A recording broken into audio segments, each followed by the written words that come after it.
Bro మన work ప్లేస్లో చాలా మందిని నమ్ముతాం, వాళ్ళ వల్ల మనకి ఏదో మంచి జరిగిద్దని, లేకపోతే వాళ్ళు కొంచెం నవ్వుతూ సాఫ్ట్గా మాట్లాడంగానే వాళ్ళు మంచోళ్ళని మన విషయాలన్నీ షేర్ చేసుకోవడం ఎక్సెట్రా చేస్తుంటాం. ఇలా తర్వాత ఏమైందంటే వాళ్ళు మనం ఎక్స్పెక్ట్ చేసి చేయనప్పుడు, లేదా మన విషయాలన్నీ వాళ్ళు లీక్ చేసినప్పుడు, అప్పుడు మనకి కట్టప్ప వెనకాల నుంచి గుచ్చితే ఎట్లా ఉంటుందో అలా ఉంటుంది అనమాట. సో మరి దీనికి ఏం చేయాలి బ్రో అంటే చాలా సింపుల్ బ్రో. ఫస్ట్ ఎవరు నమ్మకూడదు. మన పెద్దోళ్ళు చెప్పినట్టు కీడించి మేలించమన్నారు.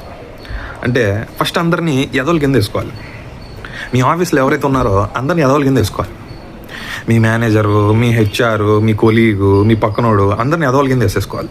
అలా వేసేసుకొని తర్వాత వాళ్ళకి ప్రమోషన్ ఇవ్వాలి. అంటే ఇప్పుడు మీరు ఫర్ ఎగ్జాంపుల్ ఒకడిని ఫుల్గా ఎదవ కింద వేసేసుకున్నారు, ఆ తర్వాత వాడు బిహేవియర్ బాగానే ఉంది అంటే వీడు మరీ అంత ఎదవ కాదు కానీ ఎదవే, వీడు మరీ అంత ఎదవ కాదు కానీ ఎదవే, అలా ప్రమోషన్ ఇస్తారు వాళ్ళ పైకి.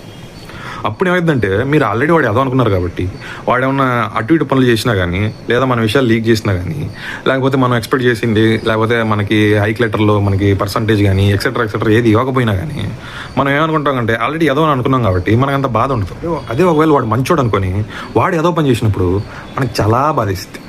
సో ఇది సెల్ఫ్ మనం మనసులో అనుకోవాలి, వాళ్ళకి చెప్పకూడదు నువ్వు ఎదవని. Just keep it in mind.